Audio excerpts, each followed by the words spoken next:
राधे राधे मित्रों, जय श्री कृष्णा, जय श्री राम।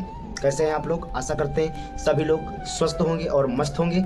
तो मित्रों, आप सबका हमारे इस YouTube चैनल में स्वागत, वंदन और अभिनंदन है। जी हाँ, जैसा कि आप लोग देख चुके होंगे कि अनिरुद्धाचार्य जी महाराज को जेल होने वाली है। और केवल अनिरुद्धाचार्य जी महाराज को जेल नहीं होने वाली है, इनके साथ साथ में अजीत भारती और आशुतोष झा और ऐसे तमाम जो हिंदुत्व के लिए वीडियो बनाते हैं, बड़े क्रिएटर हैं, उन पर FIR हो चुकी है। और FIR किसने किया है? आम आदमी पार्टी ने, जो पंजाब सरकार में है, जो कि अभी तक दिल्ली में थी, परंतु ये अपने कृत्यों की वजह से ये हार चुकी है चुनाव और हारती भी रहेगी।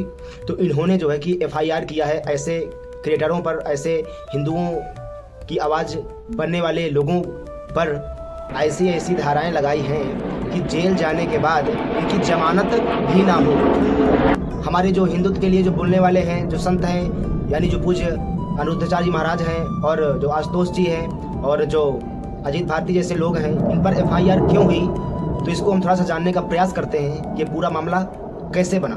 तो जैसा कि मित्रों आप जानते होंगे, मध्य प्रदेश अगर आप गए होंगे तो वहाँ पे खजुराहो का मंदिर जो बहुत प्रसिद्ध मंदिर है, वहाँ पे लोग जाते हैं घूमने के लिए, दर्शन करने के लिए। तो वहीं पर आपने देखा होगा, या फिर वीडियो के माध्यम से अगर आप वहाँ पे गए होंगे तो आपने देखा होगा कि वहाँ पे कई मूर्तियाँ हैं जो खंडित हैं, जो कि मुग़लों ने इनको खंडित किया था। मुग़ल आए हमारे देश में, ये सब आप लोग जानते हैं। तो इसी को देखते हुए जो हमारे हिंदू भाई थे, उनकी भावनाएँ आहत हुई और उन्होंने आवाज़ उठाई कि भाई हम कोर्ट से जाएँ और कोर्ट से जा कर के बोले कि हमारी जो भगवान विष्णु की मूर्ति जो खंडित है, इसकी जो है मरम्मत करवाएँ, इसको सही करवाएँ। तो इसी उम्मीद से हमारे हिंदू भाई कोर्ट पे गए और कोर्ट पे जाने के बाद जो वहाँ के जो CGI थे, यानी जो जज थे BR गवई जी, वो कहते क्या है कि अगर तुम्हारे विष्णु में इतनी शक्ति है या फिर तुम विष्णु भगवान के इतने बड़े भक्त हो तो जाकर के विष्णु भगवान से प्रार्थना करो। ये कहना है एक जज का जो इतने बड़े पद पे बैठे हैं। चलिए यहाँ तक तो ठीक है। उसके बाद क्या होता है? उसके बाद कौन हिंदू होगा जो इतना सुनने के बाद जिसका खून ना खौले? ऐसा कोई हिंदू नहीं होगा। कितनी बड़ी बात बोल दी और किसी का खून ना खौले। तो इसी को देखते हुए पूज्य अनिरुद्धाचार्य जी महाराज ने इन पर बोलना शुरू किया, इनका विरोध करना शुरू किया। और आशुतोष झा जैसे लोग, अजीत भारती जैसे लोग, ऐसे तमाम 100 से अधिक ज़्यादा, 100 से भी अधिक क्रिएटर, जो इन्फ्लुएंसर जो कहते हैं, जो भी कह लो अपने भाषा में, हम तो हिंदुत्व के रक्षक ही बोलेंगे। तो इन्होंने विरोध करना शुरू किया।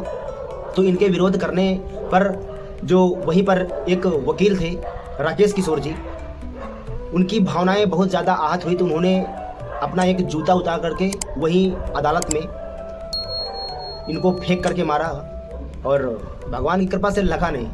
चलिए, लगा नहीं तो उसके बाद जो आम आदमी पार्टी है, तो वो जितने लोग जिन्होंने प्रेरित किया था उन पर ये मुकदमा FIR करती है।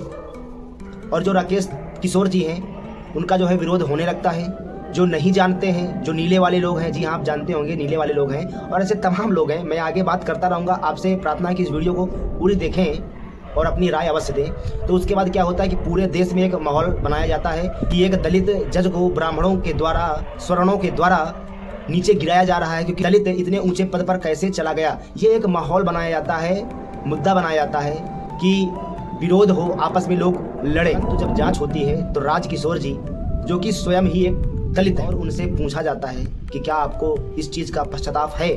तो वो बोलते हैं कि परमात्मा ने मेरे अंदर एक ऊर्जा दी तो ही मैंने ऐसा किया, और मुझे इसका कोई पश्चाताप नहीं है। मुझे चाहे आप जेल में डाल दो, चाहे आप मुझे फांसी लगा दो, इतना सब कुछ होता है। परंतु जज साहब आकर के एक भी बार माफ़ी नहीं मांगते, जो कि 100 करोड़ हिंदुओं की आस्था को सीधे करके ठेस पहुँचाई इन्होंने। परंतु ये जज साहब BR गवई जी ये माफ़ी नहीं मांगते हैं और ये तान के खड़े हैं कि नहीं, हम जज हैं, हम जो बोलेंगे वही होगा। और जो बोलते हैं, जो काफ़ी लोग हैं जो कहते हैं इस देश में रहना है तो संविधान का पालन करना पड़ेगा। बिल्कुल, संविधान तो हमारे पूर्वजों ने स्वीकार किया, तो हम भी स्वीकार करेंगे। परंतु संविधान से पहले हमारे लिए गीता आती है, क्योंकि हम लोग गीता पढ़ के संविधान का पालन करते हैं। और आप लोग संविधान को पढ़कर भी संविधान का पालन नहीं कर पा रहे हैं। संविधान का पालन ब्राह्मण स्वर्णों से ज़्यादा कोई नहीं करता है, कोई अन्य मजहब का लोग कर ही नहीं सकता है। तो मित्रों, मैं आपसे बस इतना ही पूछना चाहता हूँ कि आपने देखा होगा कुछ समय पहले, 1 या 2 वर्ष पहले, 3 वर्ष पहले, नुपुर शर्मा जो एक BJP की जो कार्यकर्ता थी, जो सांसद थी या विधायक थी, मुझे राजनीति के बारे में ज़्यादा मुझे पता नहीं है, परंतु मैंने देखा था कि उन्होंने लाइव पे आकर के मुसलमानों के विषय में कुछ शब्द कहे थे, तो आपने देखा होगा मित्रों कि पूरे देश के जो मुसलमान हैं वो एकत्रित हो गए थे। और मैं नमस्कार करता हूँ ऐसे मुस्लिमों का जो जिसमें एकता है, अपने धर्म के प्रति एक एकता है। चलिए ठीक है, उन्होंने जो गलती की या फिर क्या कहा क्या नहीं कहा, हम उस पर प्रकाश नहीं डालते हैं। हम प्रकाश इस चीज़ पे डालते हैं कि उन पे एकता देखो मुस्लिमों की। एक औरत ने बोला, उसके बाद उसने माफ़ी भी मांगी, उसके बाद उन्होंने क्षमा याचना की। क्षमा याचना करने के बाद भी उनको क्षमा नहीं किया गया नुपुर शर्मा जी को, और बीजेपी से उनको निकाल भी दिया गया। उसके बाद उनको एक डर का माहौल, उनको तरह तरह की धमकियां मिलनी शुरू हो गई कि हम आपको जान से मार देंगे, जान से मार देंगे। आज वो बेचारी डर डर के जी रही है। ये हाल है हमारे हिंदुओं का। इसमें गलती मुस्लिमों का नहीं है भाई, अपने धर्म के लिए वो कट्टर है, परंतु हमारे हिंदू भाई भगवान को कोई कुछ भी कहते, कुछ नहीं कहते।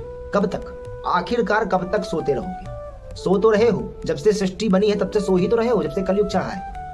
मुगलों के गुलाम रहे, अंग्रेजों के गुलाम रहे, अब कोई बोलना ही नहीं चाहता है। सोचता है कि हम बोलेंगे तो विवाद हो जाएगा, ये हो जाएगा तो वो हो जाएगा, हमारा काम बंद हो जाएगा, पैसे आने बंद हो जाएंगे। अरे अगर धर्म ही नहीं रहेगा तो पैसों का क्या करोगे? अगर परिवार ही तुम्हारा सुरक्षित नहीं रहेगा तो पैसे का क्या चाटोगे, खाओगे, क्या करोगे? हिंदू हो तो हिंदू बनना सीखो, अपने धर्म के लिए बोलना सीखो। नहीं बोल सकते हो तो कम से कम अगर जो हिंदुओं के लिए बोलता है उसका समर्थन ही कर दिया करो। आज देख लो 100 करोड़ हिंदुओं की भावनाओं पे सीधा सीधा प्रहार हुआ, परंतु हिंदू कोई बोल नहीं रहा। और FIR भी हो रही है, परंतु जो व्यक्ति ऐसे शब्दों का प्रयोग किया है उसको अभी तक पश्चाताप नहीं है, ना उसने अभी तक क्षमा मांगी कि जाओ अपने विष्णु भगवान से बोल दो बनवा ले। अरे अगर विष्णु भगवान से बोलेंगे बनवा लो तो तुम बैठे बैठे वहां पर क्या कर रहे हो? विष्णु भगवान तो जिस दिन करने पे आ जाएंगे उस दिन अच्छे अच्छे को कहाँ जाएंगे कहाँ नहीं जाएंगे पता भी नहीं लगेगा। क्योंकि जब भगवान का जब प्रकोप होता है ना, तो अभी आप देखते हो क्या क्या होता है। फिर बाढ़ आती है, भूकंप आता है, फिर भगवान है तो कहाँ है? अरे कहाँ है भगवान को? जब तुम लोग मानोगे नहीं, विरुद्ध शास्त्र के विरुद्ध आचरण करोगे, फिर भगवान को ढूंढोगे भगवान कहाँ है? भगवान होता तो ये क्यों नहीं कर दिया, भगवान होता तो वो क्यों नहीं कर दिया? गलत आचरण करोगे तुम लोग और बाद में भगवान को दोष दोगे। शर्म करो। और तो सब कुछ छोड़ दो मित्रों। सरकार को हमारे मंदिरों पे टैक्स, हमारे मंदिरों से जो चढ़ावा होता है बड़े बड़े मंदिरों से सरकार लेती, तो हमारा क्या अधिकार नहीं है कि हमसे कमा करके हमारे ऊपर ही खर्चा करने में सरकार को परेशानी हो रही है और ऐसी बातें बोली जा रही है। राम मंदिर, ऐसे तमाम मंदिर हैं जो सरकार के अंडर पे, जो सरकार के कब्जे में, और अगर हम लोग बोल दें कि हमारी मूर्तियों का निर्माण कराइए जो टूटी हुई हैं, खंडित हैं, तो उन पे ऐसी शब्दों का प्रयोग किया जाता है। शर्म करो, शर्म करो। हमारे हिंदुओं के मंदिर से पैसा लेकर के अन्य अन्य मजहब के लोगों को दिया जाता है, मदरसों को दिया जाता है, चर्चों को दिया जाता है। अरे शर्म करो, शर्म करो, जग जाओ हिंदुओं, जग जाओ। अगर कोई जगा रहा है तो उसका साथ दो, चाहे मैं हूं या फिर कोई अन्य हो। अगर हिंदुओं के लिए अगर कोई बोलता है ना तो उसका साथ दो। अगर आज आप लोग अगर एक नहीं हुए तो वो दिन दूर नहीं है। जिस प्रकार से आप कश्मीर से भगाए गए, बंगाल में आप देख सकते हैं, पश्चिम बंगाल में क्या हाल चल रहा है, तमिलनाडु में अभी भगवान राम जी की प्रतिमा को जलाया गया, उस पे भी हिंदुओं को कोई गुस्सा नहीं, कोई क्रोध नहीं, कोई आक्रोश नहीं। शर्म आती है यार, शर्म आती है। ऐसे हिंदू है, आप देख सकते हैं हर जगह से हिंदू अल्पसंख्यक हुआ जा रहा है। गांव के गांव खाली हो रहे हैं। अरे कब जगोगे, कब जगोगे? अरे कमा लेना पैसा, कमा लेना रुपया, कमा लेना आभूषण, पहले अपने धर्म को तो बचा लो। भगवान तो आएंगे कल के अवतार लेकर के, पहले अगर हम लोग अगर सक्षम है तो पहले हम लोग इनका विरोध करें। तो आपसे निवेदन है मित्रों कि जो भी हिंदुत्व के लिए लड़ाई लड़ रहे हैं, मैं अपने लिए ही बोल नहीं रहा हूं, जो भी हिंदुत्व के लिए लड़ाई लड़ रहे हैं उनका साथ दो। अगर आज आप लोग नहीं बोलोगे तो जो लोग बोल रहे हैं वो भी क्या करेंगे? उनको जेल में डाल दिया जाएगा। और ऐसे कई लोग हैं जो बेचारे जेल में काट रहे हैं। किसकी वजह से? सिर्फ आप लोगों के लिए ही तो बोल रहे हैं। अरे उनका क्या है? आज अनिरुद्धाचार्य जी महाराज का क्या है? वो चाहे तो सब कुछ तो है उनके पास। आज उनके पास किस चीज की कमी है? भागवत कर रहे हैं, सब कुछ कर रहे हैं, पैसा है उनके पास, जाते हैं कथा का जो भी पैसा लेते हैं, उनकी जीविका तो चल ही रही है ना। वो किसके लिए बोल रहे हैं? वो हम जैसे लोगों के लिए बोल रहे हैं, हमारे जैसे जो आने वाली जो पीढ़ी है उसको बचाने के लिए बोल रहे हैं। अरे कब तुम्हारी आंखें खुलेगी? बारंबार आपसे कहता हूँ जग जाओ। तो मित्रों, आपको ये वीडियो कैसी लगी? अगर अच्छी लगी हो तो लाइक करें, चैनल को सब्सक्राइब करें। अगर अच्छी ना लगी हो तो डिसलाइक कर सकते हो, इग्नोर कर सकते हो, क्योंकि हिंदू और कर ही क्या सकता है, ना समर्थन कर सकता, ना साथ दे सकता है, ना किसी का सहयोग कर सकता, ना ही कुछ वो कर सकता है। बाकी आपकी इच्छा है, हो सके तो चैनल को सब्सक्राइब कर दीजिए। मिलते हैं फिर अगली वीडियो में, तब तक के लिए राधे राधे, जय श्री कृष्ण, जय श्री